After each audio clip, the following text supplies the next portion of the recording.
We are here at the Gauteng Emergency Medical Services Operations Center, where Gauteng MEC for Health and Wellness, Nomantung Ralihoku, visited this place just to check on the progress of the Operations Center since the beginning of this festive season. But right now with me, I have the CEO of the Gauteng Emergency Services, Ruben Reiters, to tell us more about today.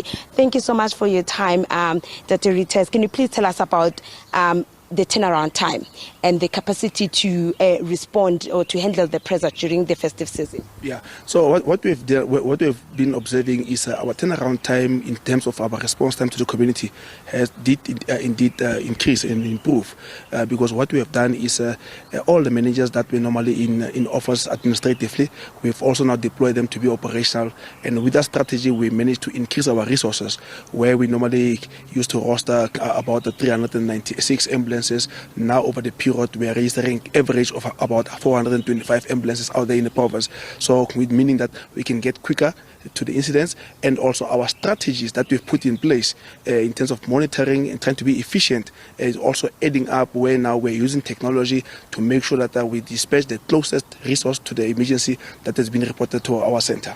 And the numbers have increased from 43,000 last year to 48,000 this year. Can you please just break it down for us a little bit? Yes, the number indeed they've increased, and these are only the numbers that we service on a monthly basis. So on average, Gauteng EMS will respond to every month to average of about 51,000 emergencies on a monthly basis.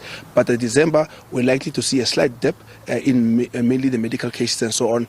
That's why last year during December we had low numbers, but this year we see a different picture, where we see all categories of our emergencies, because we do categorize them differently. We categorize them in medical cases, our interfacility cases, our trauma cases, being our gunshots, our MVAs, and all these different cases we see increase in all of them. And whether it's as a result of behavior out there, or whether it's because of influx into Gauteng, we have to analyze and see. But we see generally an increase in all our cases. And you must know that this number that we've already seen as an increase, it is not even including the end of December. So we are bound to exceed the number, very high in terms of when the month comes to an end.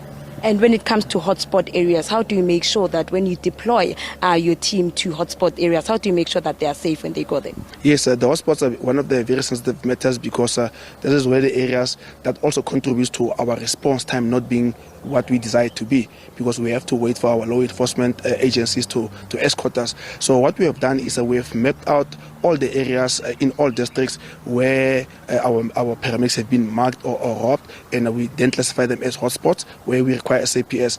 But to make sure that this year we perform even better, our plans have been shared with our law enforcement agencies, where now as we go in timeously, they are also in the area. You might have seen that the community warders, the law enforcement agencies have been visiting the malls, patrolling, and that's also giving confidence to our team members to say they are out there making sure that we can access any environment safely and freely, so that we can treat our patients that request emergency care. Okay, thank you so much for your time, sir.